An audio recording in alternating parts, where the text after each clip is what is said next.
All right.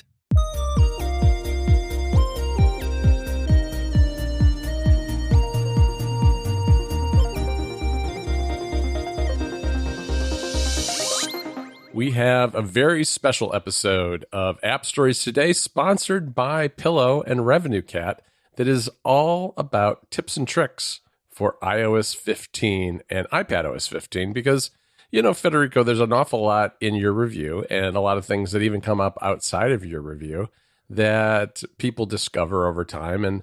And I think since people don't, a lot of people don't focus on the OSs until the fall, they miss some of these things over the summer that we've been discovering since June. And I thought we would put them all in one place and work through a bunch of them and try to help people use the new OS a little bit better. What do you think? All right, let's talk about this, and I'm sure that we're gonna have a bunch. So we have a list in front of us in our shared document. We can just pick and choose, I guess, or we're not supposed to go in order. We can just mention whatever we want. Sure. So I am going to start. I don't want to start with the first one. That's going to be boring. I want to start with Command-Shift-G in the Files app. Yes, I actually put this in here, and I was surprised that you hadn't, because you're the one who I learned this from, because I think you tweeted about it or put it in our Discord the other day. Yeah, well, I'm the one who forgot to mention it in his iPadOS review, so then I tweeted about it after. So this is the iPad version of the Go to Folder menu that's been on the Mac for ages now. If you open the Files app in iPadOS 15 and you press Command-Shift-G, you will see a brand new Go to Folder menu that is like Spotlight-like search, but inside the Files app. And it's amazing. You can start typing and you can find folders and subfolders. You can even hit the Tab key to autocomplete the suggested folder name. So if you start typing, for example, DO, and you have a folder called Downloads, and you have another called, I don't know, Dot, because reasons. Maybe there's an app called Dot, I believe. I think it's so. A music player. So if you have a folder called Dot, but Downloads is the one selected under the cursor, if you hit the Tab key, that will be added to your search query, and you will be able to keep looking inside the Downloads subfolder. It's really nicely done, and it matches the Go to Folder menu seen in the Finder on the Mac, and it looks really lovely, and I wish that this was also available on the iPhone. I don't think it's available on the iPhone. I guess maybe I haven't tried. There's a member of our Discord that is an expert of connecting Bluetooth keyboards to an iPhone. I gotta ask them whether the Go to Folder menu is supported in Files for iPhone. I'm not sure actually. Yeah. But on the iPad, it's amazing. I love it. Such a fantastic addition. No, that's a great tip. And I'll give you a little bonus preview tip, which is they've redesigned that go-to menu in macOS Monterey. So it's very much like what you find on the iPad now. So it's just another example of how those two platforms are kind of coming together on certain things where you would expect that they would come together, because it's really just the same functionality in a different app. All right, Federico, my first tip, I think, is going to be one that is great if you use a lot of tabs. And I use tab groups, and I listened to you guys talk about this on Connected Pro, by the way. And I don't think any of you guys use tab groups correctly, but that's a conversation. What? That's a conversation for another day. You're using them like bookmarks, which is not what they are, but it's fine. You do. What are they? You, Federico. They're a temporary place to store sessions. That doesn't mean anything. Yeah, it does. It does, because, for instance, let's say you're researching your next story for the club, right? And you have 4 tabs open, and you have to go pick up Sylvia.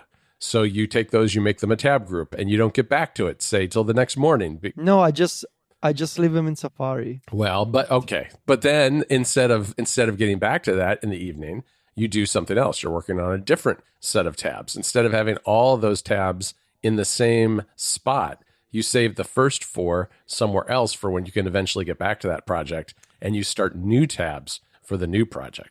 That sounds very aspirational to me. But let me ask you this. Are you the kind of person who uses handoff and continuity? Yes, a lot.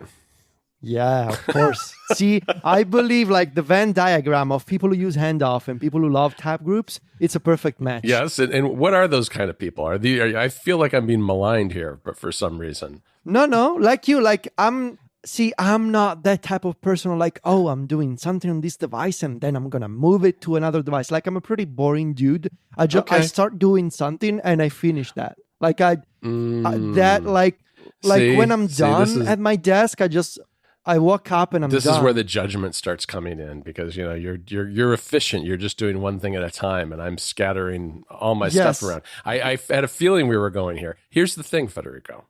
Multitasking is a lie. It is. I agree with you, but there are things actually that I think can be handled better on iOS than they can be handled on the Mac, and vice versa. So I do tend to move things back and forth. For instance, if I have a bunch of tabs I want to put in the newsletter that Friday, I take those tabs and I send them by AirDrop a lot of times over to my iPad because it's easier. I have the shortcut there that I can use to send it to the club. So there's a lot of reasons. I have reasons. Anyway, yes. And I have a tip. There's a tip in here somewhere, Federico. The tip is that if you long press on the tab group button, you can copy all of the links. So that's a nice tip. If you've got some reason to save those somewhere in some research materials, you can do that and get rid of the tab group. If all you need are the URLs, you can save them that way. And it's there are a lot of utilities on the Mac that do this kind of thing that I've seen, Safari extensions and the like to do this. But you can do it right on the iPad or the iPhone by long pressing on the tab group. Now, it doesn't do anything fancy like copy markdown style links or anything like that. But if all you need are the URLs, it's a good way to get them. Yeah, that's a good tip. That's a very nice tip. I like that. This episode of App Stories is sponsored by RevenueCat. If you're a developer, your time is important, and it should be spent focused on what makes your app special, not hassling with StoreKit. In-app subscriptions are critical to a lot of app success, but getting the infrastructure right is tough. That is, unless you use RevenueCat. RevenueCat is payments infrastructure simplified. You don't have to worry about managing servers or writing complex back-end code. They take care of all of that for you. What's more, RevenueCat is cross-platform, so when you decide to expand beyond iOS to Android or the web, you can still use RevenueCat. Plus, they've got even deeper web support coming soon. RevenueCat lets you sync status across all of your customers' devices, and it has terrific out-of-the-box analytics to track your revenue, customer retention, and churn, so you're always on top of how your business is performing. RevenueCat integrates in-app purchase data with best-in-class tools, too, and it's trusted by over 9,000 apps, including ones like Notion, StockTwits, and the photography app VSCO. Set up RevenueCat today. Integrating with your app will take hours, not days. So what are you waiting for? Visit RevenueCat today to learn what it can do for you. There's a link in the show notes, too, which will let them know that you came from App Stories. RevenueCat, subscription management built for mobile apps. Our thanks to RevenueCat for their support of the show. Okay, so let's see. I am going to mention how on iPad, so this is going to be another iPad keyboard related tip. On iPad. So you know how you can hold down the command key or the globe key and you're going to get the new keyboard shortcuts menu, right? That looks like an inverted menu bar where you have the categories at the bottom and the scrollable list of commands above it. Well, that's nice, right? You can hold down, you can scroll, and you can tap, right? Different sections, and you can view commands for those sections. But what you may not know is that when you hold down the command key or the globe key, again, if you want to see those global commands, things like multitasking and spotlight, when you see the keyboard shortcuts menu on screen, you can press any letter, any key on your keyboard to instantly filter the keyboard shortcuts menu by name. All right? So if you have multiple commands named start timer, and just like multiple of those commands, if you so in Timery, for example, you hold down command, then you type st, and you instantly filter the menu to show you all commands matching that query. Oh, that's really nice. It's really nice because and this works in any application that supports the new keyboard shortcuts menu. In Safari, in Mail, in Reminders, in Things, in other third-party apps, you show the keyboard shortcuts menu, and then you press any key, and you instantly filter the menu by name, by command name. It's totally hidden from the UI, but you can do it. That's really cool. I've got another kind of hidden one, which is a control center tip, which I came across shortly before iOS and iPadOS came out, which is related to Shazam, because you've got the music recognition control that you can add to Control Center, which is essentially just Shazam without the UI of Shazam. It even has the logo right there in the tile in the Control Center. You can long press on that and get a history of your Shazam tracks, anything that you've recently had recognized. And it's really handy because it didn't used to have that. And one of the things about music recognition in the control panel is, unlike Shazam, it does not actually save to the Shazam app. So with this history, though, you can long press on the tile, have the menu of recently recognized things pop up, select it. So if you see something that you wanted to keep and save and maybe add to a playlist or something, and you can then open it right there in Shazam. You can also delete them if there are things there that you don't really want. And it's a handy way to, get back to those things that maybe you were out somewhere and you heard a song you liked and you didn't have time to deal with it, but you were able to quickly recognize it. When you get home, you've got a little more time. You can go in, check this history, add it to Shazam, and then open it up in Apple Music. Nice. Yeah, that's very cool. Okay, my next tip is for photos. Okay.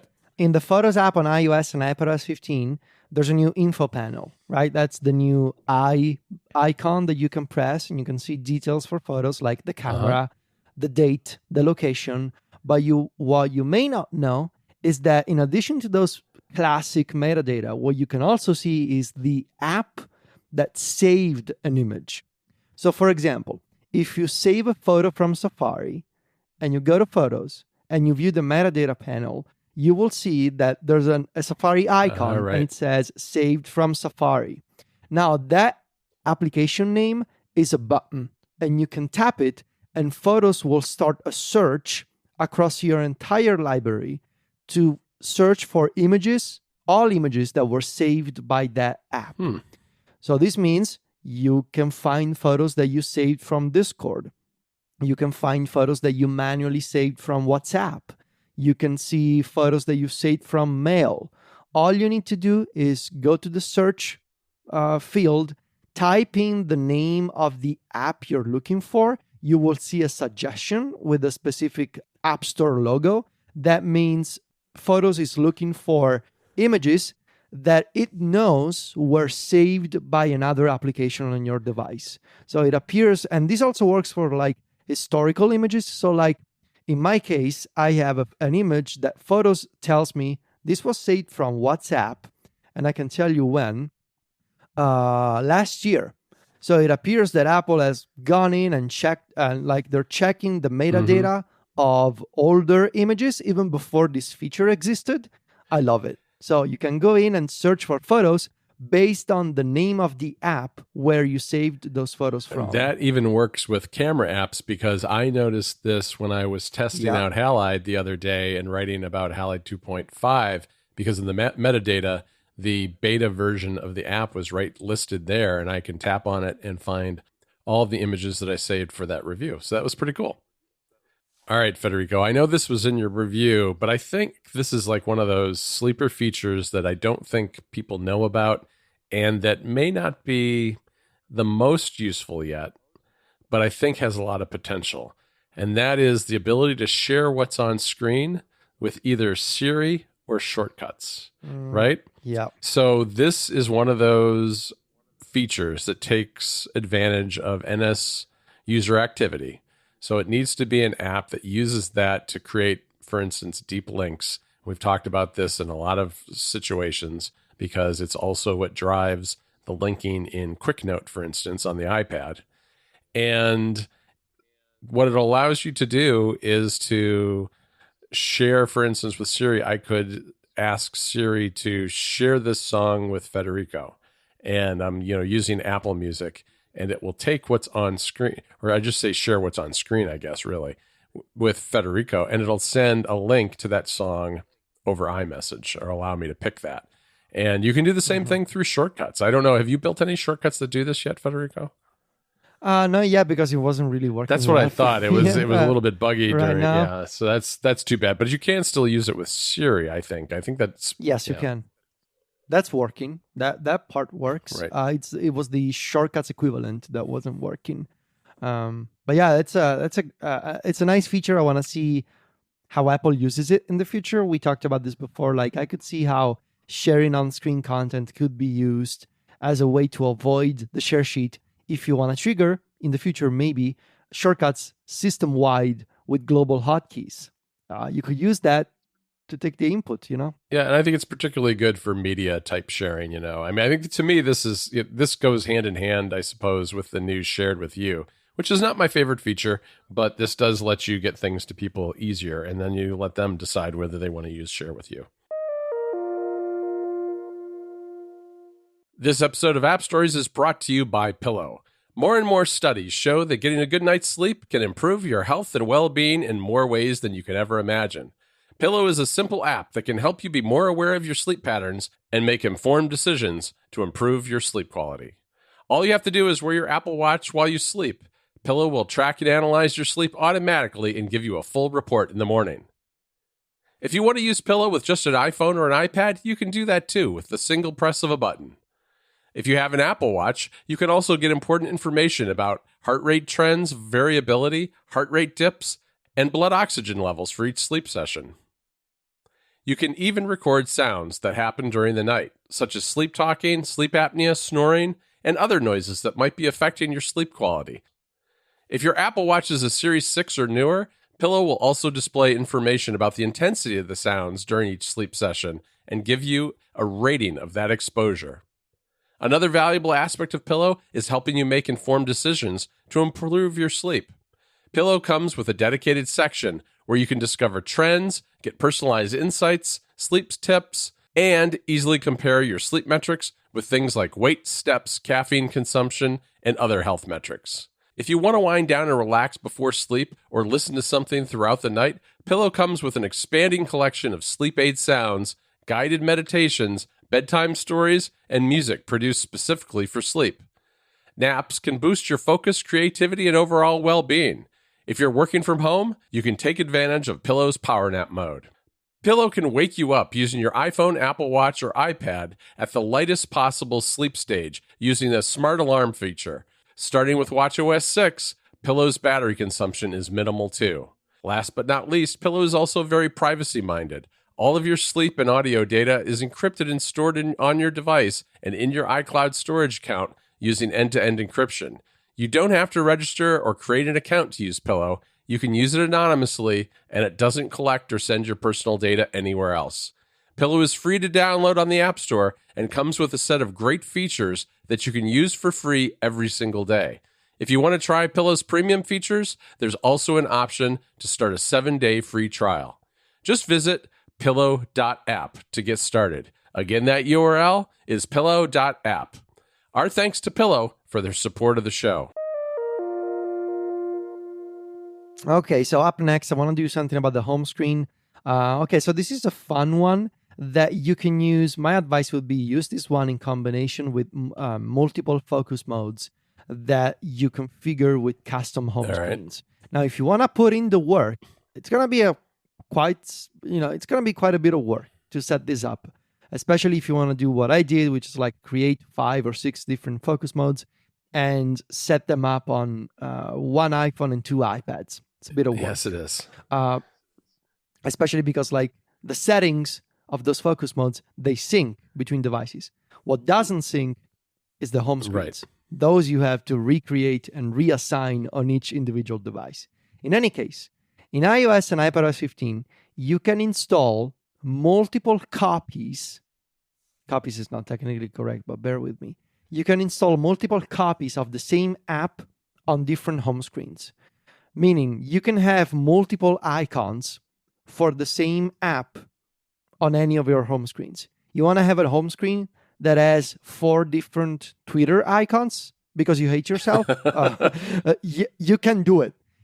Or more realistically, let's say that you have the main home screen and then you've created a music home screen and a, downtime home screen, right? Mm-hmm. Those are 3 separate home screens. You want to have music you want to have Apple Music on your primary home screen, but you also want to have music on the dedicated music home screen alongside other music utilities.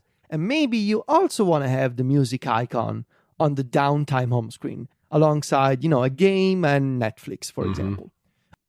Before, this just wasn't possible because an icon could only be put once on the home screen. Now, in iOS 15, you can drag icons out from the app library on both the iPhone and iPad as many times as you want. For science, I'm going to say, I showed this off on Twitter and in my iOS review with a home screen that was filled with icons for Obsidian and shortcuts. and I wrote something like, this is basically what my brain is like at the moment. But you can do that. It used to be possible from Spotlight, that you could do command search and drag an icon out of Spotlight and you would create a duplicate of the icon. That broke at some point a few betas ago. Yep. So now the only way for you to install multiple copies of the same icon is to use the app library. Right, exactly. Yeah, I've used that. For instance, I think I have one of the focus modes I created is called App Research. And it's a page with nothing but betas that I'm periodically testing. And because I like to just set aside some time and do that in chunks of time throughout the week. And one of the apps that I also included in that home screen is Obsidian, because I like to take notes on what I'm working on. But Obsidian's an app that I use all the time, so it's also on just kind of my default home screen. So that's one of the places I've used it so far.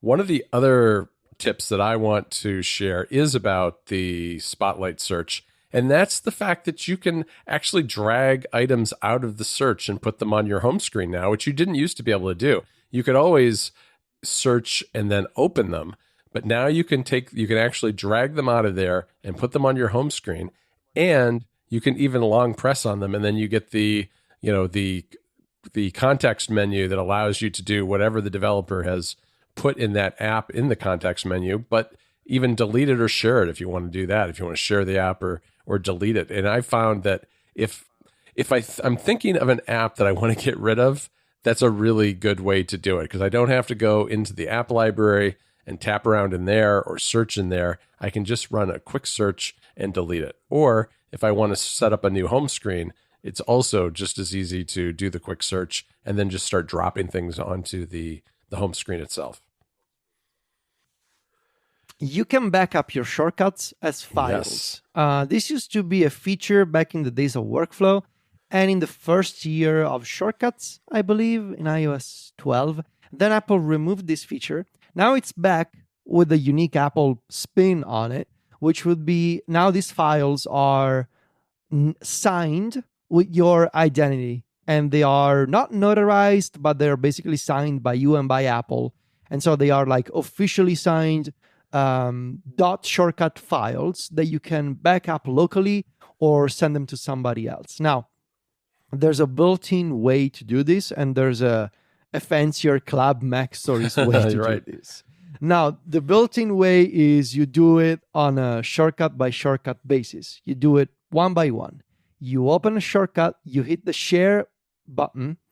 Now, if you pay attention in the share sheet, and Apple actually added this feature a couple of years ago, at the very top of the share sheet, you will see a small blue button that says Options. You've probably seen this button before in apps like Safari. If you tap that button in the share sheet for a shortcut, in the Shortcuts app, it'll let you choose, do you want to share this shortcut as an iCloud link or as a file? And if you select File, and then you share the shortcut with a contact on iMessage, or you save it to the Files app, or you send it via email, you will get a .shortcut file that is like an offline copy of a shortcut instead of an iCloud.com link. Now, these files, in theory, and I say in theory because this feature was kind of broken with the first release of iOS 15, you can share with other people on iMessage, and the recipient on iMessage will be able to preview the shortcut inside of the Messages app and tap a button to install it. This feature was not always working for John. More like it was never working. I don't think you... It was never working for... So it was working for me, but not for you, which is fun. Because I was sharing it with you. I wasn't sharing it with myself, right. you know. But regardless, you can also use this as a backup system, right? Sure. If you want to have an offline copy of all your shortcuts, you can back them up as files. Now, the fancier way to do this is to get Shortcut Exporter Pro, which is a Clap Mac Stories exclusive shortcut for all kinds of Clap Mac Stories members, all kinds of tiers, where you have multiple options to choose from. You can choose to back up all your shortcuts at once as files, or you can back them up by date. You can say only the ones that I've modified in the last 2 weeks, or you can back them up by folder. You can even back up multiple shortcuts at once and only those that match a specific keyword in their title. So if you want to back up all the shortcuts that are called tweet something, you can do that with Shortcut Exporter Pro. So it's available for Club Mac Stories members, and it's really lovely. You can even run it. If you modify the shortcut, you could potentially run it on a schedule as an automation and say, every week on Saturday, back up my shortcuts library, for example. That is a good idea. You would have to modify slightly the shortcut, but it would work. It's possible. Very nice. Back up those shortcuts as files because you never know what's going to happen to those iCloud links. All right. Well, Federico, I think we have time for one more. So I think one more. I want to share the fact that you can drag and drop between apps on the iPhone. And I just want to ask, why did it take so long? Because I have no idea. I use this all the time already, and it's super easy. It's not any harder than it was on the iPad. And I would have assumed that maybe Apple decided, it'll be too much trouble and too hard to move between apps for people to do this on the iPhone. It's not. It's super easy to grab a bunch of photos, then swipe over to Messages, drop them in and send them to somebody, or grab some text in Safari and paste it into a Notes app. Everything that I do on the iPad, I can do it on my phone now. And I especially when I'm flipping through and looking and finding apps to try and other things, and I'm seeing tweets about them and stuff like that, it's very easy for me to just grab all those things and drop them in an Obsidian note or something to look at more carefully later. And boy, I wish I had this years ago. We've had the ability to drag information within an app ever since drag and drop debuted, but we hadn't until this year been able to drag from one app to another. I'm already doing this a lot. So, very nice addition. Long overdue, but nice. And I've seen some tweets where that's been demoed where people go in and look for cat photos on Google and pick up a bunch of cat photos and save them to their photos library. So you can do that. I mean, it doesn't have, this is not just a productivity tip. This is for all you find cat funny lovers gifs out there. You can do that. Cat lovers, dog lovers. It's really anybody who wants to grab anything off the internet and save it somewhere. You can do that now. And it's a lot easier than it used to be. All right, Federico. That's it for today. We're going to have to do another one of these, I think, maybe. I think we've got enough here, plus I'm sure we can come up with more. Maybe we'll do another episode like this. But in any event, I want to thank our two sponsors again, Pillow and Revenue Cat. And I want to remind people that you can always sign up for App Stories Plus, which is our extended version of this show that comes out a day early on Sunday. It's in high bitrate audio, so Federico and I sound even better than we normally do, and it's ad-free. So you can get that if you want to. Just go over to appstories.plus to read more about the plans we offer and to sign up. All right. You can also find Federico and me over at macstories.net. Federico is on Twitter and Instagram where he's at Fetici. That's VITICCI. And I'm at John Voorhees. JOHNVOORHWS. Talk to you next week, Federico. Ciao, John.